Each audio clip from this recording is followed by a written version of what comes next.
Comenzamos. Hola Diego, bienvenido. Muchas gracias por compartir tu tiempo con nosotros. Como te hemos comentado antes, pues un poco la iniciativa acá en el Bono Minero es generar siempre información, irnos retroalimentando de las cosas positivas del sector minero. Y la idea es llevar ese buen mensaje hacia afuera y quién más que tú que tienes tanta experiencia para ayudarnos a hacerlo. Como un poco para entrar en materia, un profesional como tú que tiene tanto tiempo dedicado al sector minero, ¿podrías, yo sé que a veces es incómodo, pero podrías darnos una breve referencia de esa experiencia tuya en Ecuador? Bueno, a ver, gracias Stevie por la invitación. Encantado de poder contestar todas estas preguntas que me vas a hacer. Tengo sobre 35 años de experiencia en la actividad minera. Soy un ingeniero geólogo, soy un antropólogo físico, tengo un MBA de la Universidad de Harvard. Arranqué con mi vida profesional en los años 80. He trabajado para las compañías mineras más importantes del mundo. Arranqué con Homestake International Minerals, que era la primera compañía listada en la Bolsa de Nueva York en los años 1900, haciendo trabajos por toda Latinoamérica, desde México hasta Tierra del Fuego. Luego estuve vinculado con Holderbank, la compañía cementera más grande del mundo igual, en donde fui director de las cementeras en Ecuador, en Colombia, en Venezuela y para todo el sector del Caribe. He tenido a mi cargo compañías junior también, canadienses listadas en bolsa, trabajando en México y en Chile. He estado siempre vinculado a los gremios mineros en varios países, pero aquí en Ecuador exclusivamente. Siempre he estado conectado, aunque en mis ciertos segmentos de mi vida profesional estuve fuera. Y hoy por hoy en Ecuador soy presidente de Luminex Resources Corp. Y soy VP Senior de Lumina Gold Corp. En ese sentido, Ecuador para mí es un destino minero que lo conozco extremadamente bien. Lo he caminado entero al país, quebrada adentro, en mulas, tú sabes, la vida del geólogo es así, ¿no? Y entonces, producto de eso, pues también he logrado hacer un portafolio de propiedades para estas dos compañías que están trabajando acá, Lumina y Luminex, con las cuales estamos ahorita desarrollando proyectos y avanzándolos hacia las fases de prefactibilidad y factibilidad. Genial, gracias Diego, gracias por tremenda introducción y además pues tremenda experiencia. Un poco Diego, recapitulando hacia atrás, recuerdo que tuvimos la oportunidad de ir juntos a un par de PIDACs. Yo supongo que tú has ido a todos, yo tuve la oportunidad de acompañar al Ecuador en un par de esos desde la función pública. El Ecuador empezó alrededor de quizás 2013, 2015, un proceso para ir modificando su normativa, mejorando la carga impositiva, buscando ser más competitivo, buscó consultores extranjeros, gente como Wood Mackenzie, que pueda ir mejorando esa percepción internacional, que siempre es difícil como un país que busca desarrollar un sector nuevo y más aún un sector que suele tener pues, algún nivel de competitividad social, como es el caso del sector minero. Con ese antecedente y esa óptica y este tema progresivo que ha venido desarrollando el Ecuador, ¿cuál sería tu percepción, cuál sería tu opinión en relación a la gestión que está realizando el gobierno nacional en estos últimos años dentro del sector minero? Bueno, Ecuador no ha tenido una tradición minera per se. Ecuador siempre ha estado dedicado más bien a la agricultura industrial. Hemos sido un país con una visión de fomentar turismo, de conservar la naturaleza, pero con una juxtaposición, porque para haber hecho lo que hemos hecho con este gran esfuerzo en el sector agrícola también hemos causado un daño tremendo al área ambiental. Tú sabes, el tema de camaroneras, el tema de bananeras, cacao, café, madereros como los primeros madereros de la zona andina. Realmente... el camarón, por ejemplo, con el caso del manglar. 270,000 hectáreas que han sido deforestadas. Pero minería nunca estuvo realmente como una de las áreas principales de la economía del país. Sin embargo, de que poco a poco hemos ido incorporándola a una matriz que ha sido una matriz de la economía, una matriz productiva que ha sido más bien por necesidad. El hecho de que cada vez hemos estado interesados en procurar que a Ecuador se lo mire en el mapa de destino de inversiones. Si bien es cierto, hemos logrado en los últimos 20, 25 años identificar como 5 proyectos estratégicos y algunos cuantos de segunda generación, estos no vienen de los últimos años de gestión. Estos vienen desde la ley de fomento antigua, antes del gobierno de Rafael Correa, y realmente han logrado llegar, al menos 2 de ellos ya a un nivel de producción, pasando por algunas etapas de madurez en el sentido de la política minera. La política minera no es fácil de implementar en un ambiente de una sociedad que lo único que tiene como referente es una minería sin responsabilidad social y ambiental. Y entonces ha sido un proceso en donde la industria privada y los gobiernos últimos han tratado de consolidar una posición en donde se entienda que es importante darle una salida más bien profesional, haciendo y permitiendo que capitales de riesgo entren al país. Yo creo que hoy por hoy, con altibajos en el sentido de haber puesto la normativa en orden, de haber un poco solucionado los problemas sociales que existen por la oposición hacia la industria, de haber educado digamos, a la sociedad ecuatoriana hasta cierto punto, permitiendo que ella entienda que es importante que la actividad de desarrollo minero sea no solo fomentada, sino hecha por gente que tiene responsabilidad. Estamos en una posición en donde estamos realmente en el mapa minero internacional.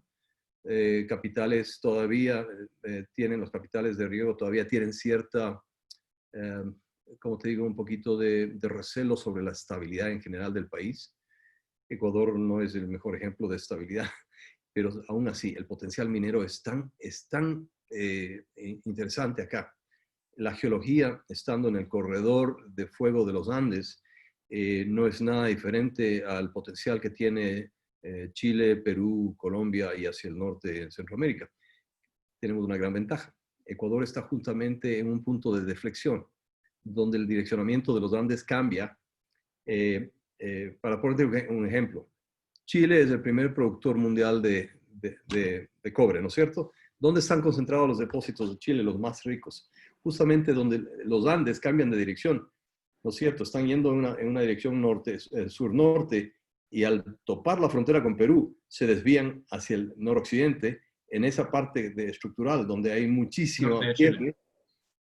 Tarapacá, la zona del tripartito, boliviano, chileno, peruano, es enormemente rica.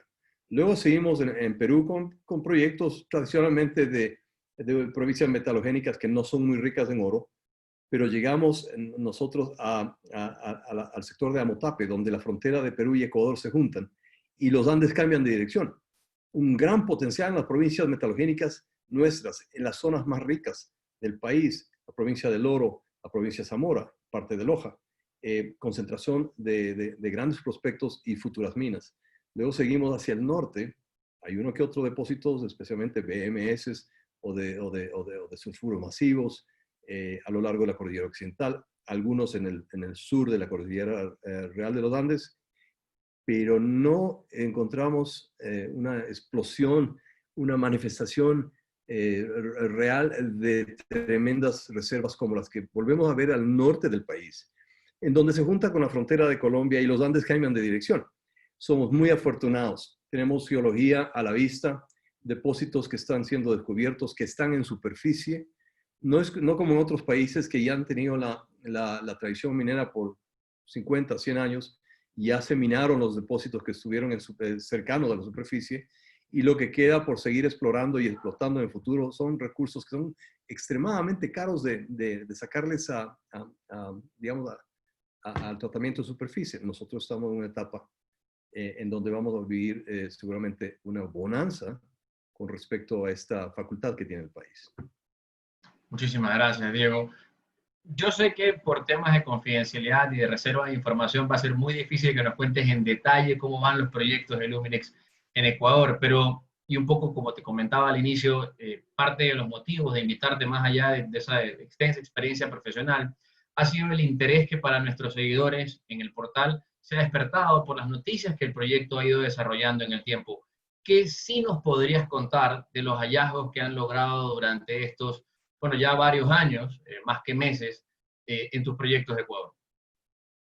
Ok, te puedo comentar lo que es, digamos, lo que es público, lo que está Claro, oficialmente por supuesto, no, eh, entendemos, tranquilo. en la lectura, y entonces, de todas maneras, no es nada diferente a la realidad.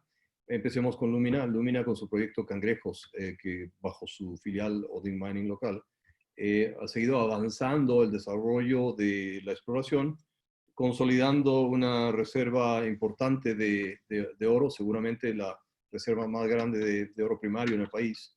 Es una reserva de alto volumen de baja ley, a suerte nuestra, porque no es un proyecto que estaría a la vista de interesados en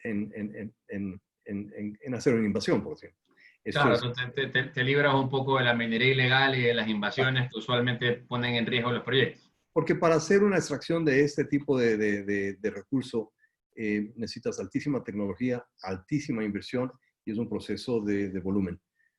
Pero estamos cerrando, hemos hecho ya un alcance a lo que se llama el PEA, que es el Preliminary Economic Assessment, que es el estudio económico preliminar, en donde nos da una realidad importante como uno de los proyectos más categóricos del país. Está ubicado a tan solo 40 kilómetros del puerto Machala, imagínate. Tenemos carreteros de primer orden a la puerta del proyecto, conectividad al intercomunicado nacional, y no tendríamos ese gran esfuerzo y costo de haber desarrollado un proyecto de este tipo en el suroriente del país. Y ya estamos viendo la dificultad de los corredores de transporte de concentrado y tanta cosa. Así que este puede ser un proyecto ganador para el país. Es uno de los pocos que tienen ese potencial en Latinoamérica, y estamos muy contentos. Seguimos implementándole toda la inversión necesaria. Ya estamos en una etapa en donde los estudios son de una categoría internacional, ¿no? Están haciendo metalurgias, haciendo diseños de plantas, haciendo diseños de la parte operativa, etcétera, etcétera. En la otra compañía donde tenemos un portafolio bastante amplio, que es la compañía Luminex Resources Corp., ahí hemos hecho también un gran avance en proyectos. Tenemos 2 joint ventures con 2 de las compañías más grandes del mundo. Uno de ellos es un joint venture con BHP Billiton, con una cuantiosa monto de inversión que deben cumplir ellos para seguir manteniendo ciertos derechos sobre esa propiedad. Se llama las concesiones Starkey en Morona, Santiago, un depósito de cobre de altísima ley, seguramente uno de los gemelos de Mirador. Estamos hablando del mismo tipo de geología, el mismo tipo de expresión. Tenemos otro grande proyecto en la Cordillera Occidental Centro, que es un territorio muy amplio, denominado Pegasus. Pegasus tiene una serie de concesiones que están bajo joint venture con Anglo American, también con una cuantiosa necesidad de inversión. Ellos tienen la obligación de hacer los estudios que lo están avanzando, pero de una manera impresionante, con descubrimientos importantes, y esto va a ser seguramente llamemos los proyectos de tercera generación. Los que se están ahorita descubriendo, es más, se han descubierto ya, pero fue Luminex quien los descubrió. Por eso hemos traído el interés de esta compañía para trabajarlos juntos. Entonces, fíjate que es importante que las compañías junior y el ímpetu yo creo que del personal ecuatoriano, nosotros mismos como ecuatorianos, conocedores del potencial del país y de las zonas de riqueza, hemos sido los que hemos fomentado armar esa estructura de inversión y haber invitado, y gracias también a iniciativas del gobierno, hay que reconocer eso, haber invitado a las 18 compañías más importantes del mundo, de las cuales como 9 o 10 están domiciliadas acá y están haciendo inversiones cuantiosas. Entonces, vivimos una etapa nueva, en donde hay posibilidades de fomentar trabajo, o sea, el encadenamiento productivo que esto genera al país es real, es importante, y se merece un cierto nivel de respeto y una consideración de que realmente es mucho más importante que cualquier esfuerzo agrícola o cualquier esfuerzo turístico o de cualquier industria alterna, porque en áreas muy limitadas tú generas muchísima más riqueza e invitas a miles de familias a participar de este encadenamiento. Te doy un ejemplo que todo el mundo lo conoce, por ejemplo, en el proyecto Cementero, que es también minería, de Cerro Blanco, allá de Holcim. Si tú te pones a ver desde un punto de extracción y de producción, en donde se están produciendo alrededor de 3,5 millones de toneladas de cemento anual, hay alrededor de 500 y pico de puntos de venta en el país. Cada punto de venta tiene N número de familias involucradas y el sistema de transporte. O sea, ¿cuán lejos llega un solo foco de actividad industrial para generar bienestar a familias a nivel de todo el país? Esa es la realidad de este tipo de industria, pero tiene que estar controlada, tiene que estar hecha por la gente que sabe trabajarlo de una manera consciente, ambientalmente y socialmente, ¿no? Pero bueno, esa es nuestra historia. Estamos muy bien posicionados. Somos un par de compañías que tenemos mucha credibilidad en el exterior. No hemos tenido dificultad en levantar capitales para seguir pues, aquí implementándoles en el terreno, porque los resultados que seguimos fomentando y enseñando son positivos. Sí, muchísimas gracias. Y coincido plenamente contigo, es realmente importante el impacto que el sector minero, la actividad que genera en pequeños espacios, tiene porcentualmente con relación a cualquier otra actividad productiva primaria que tenemos dentro del Ecuador. Además que hay otras variables que son importantes, ¿no? El sector minero, como sobre todo el metálico, en el caso particular del oro y del cobre, no tienen los mismos picos de alza y de baja de demanda que tienen otros, como el banano, como el camarón, que dependen de otras economías. Entonces, además, una cosa súper importante que siempre la mantenemos en nuestros debates es, estas no son industrias excluyentes entre sí, no es que hay que escoger entre una o la otra, más bien somos un país afortunado que puede incorporar un potencial agrícola que además debería tecnificar para cuidar el suelo y el agua de manera a largo plazo. También el tema de camarones, tenemos un tema de pesca industrial y poderle incorporar a eso el petróleo de 50 años más, el desarrollo de proyectos mineros, en un país tan pequeño debería convertirnos en una verdadera potencia para ciertas cosas. Digo, dejando de lado la abundante información geológica que hace que Ecuador sea un país interesante para el desarrollo de proyectos mineros, ¿cuál crees tú que sería la virtud más importante o la fortaleza más importante que tiene Ecuador para atraer a los inversionistas y desarrollar proyectos acá? Bueno, yo creo que hay muchas debilidades todavía que tienen que ser corregidas por la falta de madurez y experiencia en el sector, desde los actores públicos a los privados, que necesitamos realmente seguir educando al público en general para que podamos sostener una actividad en desarrollo. Pero como atractivo principal, obviamente lo que he dicho es la geología. En segundo orden sería ya la presencia de compañías importantes que están tratando de posicionarse con una participación adecuada y que son los que están dando soporte a que los inversionistas institucionales y también privados, viendo el ejemplo de que en Ecuador se puede trabajar y no importa, bajo las adversidades que hemos vivido en los últimos años, seguimos siendo atractivos. Entonces, el asunto es sostener esta dinámica. Sostener la dinámica es importante, no asustarle a la inversión con cambios bruscos en la legislación, con 18,000 cambios en la política fiscal. O sea, necesitamos asegurar de que las reglas del juego se las mantenga a través del tiempo, porque eso es lo que quiere el inversionista, no quiere que mañana le cambien una regalía del 3% al 10%, ¿no es cierto? Que le fomenten a múltiples impuestos que no estaban contemplados en el momento de su inversión y que realmente sea fomentado constantemente la exploración.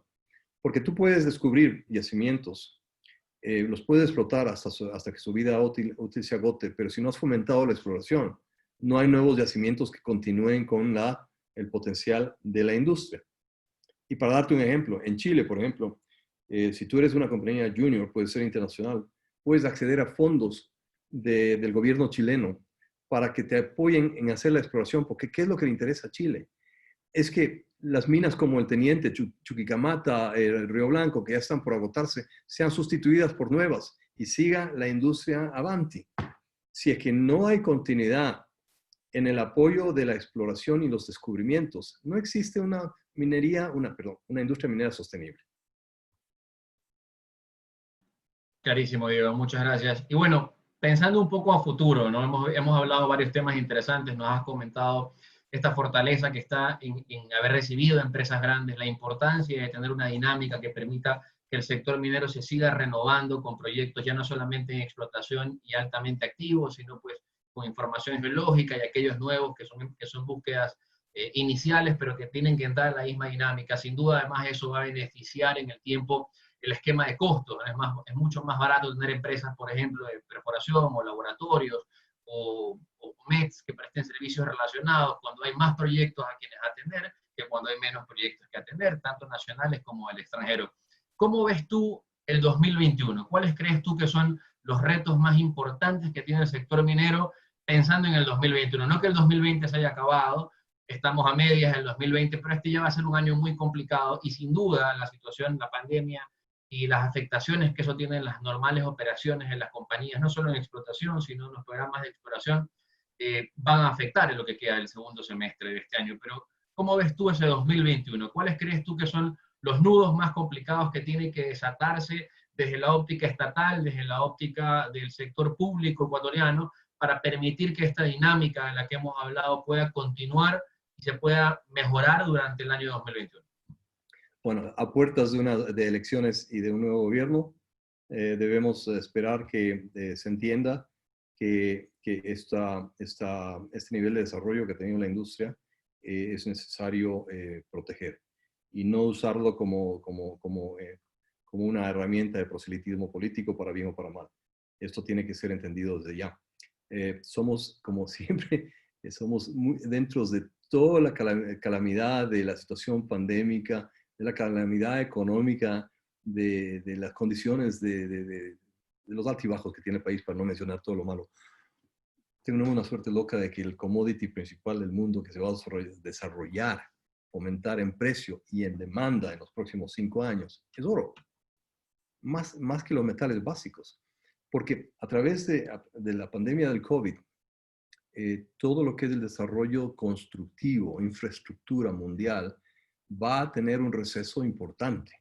O sea, se recuperará el tema de la construcción de carreteros, de puentes, de edificios, de infraestructura en general, cualquiera que esta sea. Esta está llevándose para el año 23, 24, 25, cuando realmente vendrá la demanda de metales básicos. Pero el oro tiene un sentido de protección. La gente quiere invertir en oro porque es un elemento tangible, sin dejar de pensar que también es importante para cierto tipo de uso tecnológico. Pero nosotros somos un país que básicamente está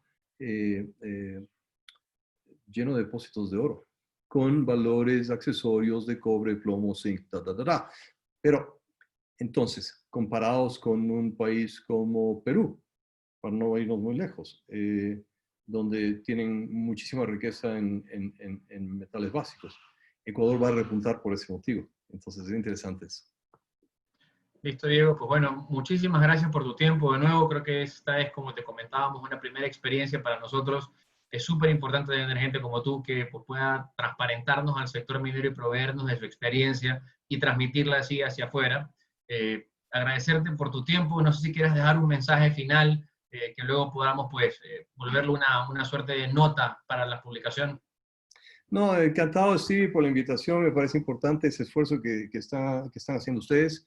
Necesitamos siempre el fomento de la parte positiva de la industria. Y yo quisiera simplemente como últimas palabras decir que no hay por qué estar inventando nueva normativa. Sí podemos hacer un poco de ajustes de aquí y allá, pero no topemos lo que ya está institucionalizado. Eso es importante. No necesitamos descubrir la agua tibia. Estamos trabajando bien. Entonces, mientras más nos dediquemos a darle soporte a la actividad formal, en mejor estado vamos a estar. Muchísimas gracias, Diego. Un abrazo muy fuerte y ojalá nos podamos ver pronto cuando ya se regularice un poco la movilización dentro del Ecuador. Así será, Stevie. Gracias por la invitación. Un buen día. Gracias. Chao, chao.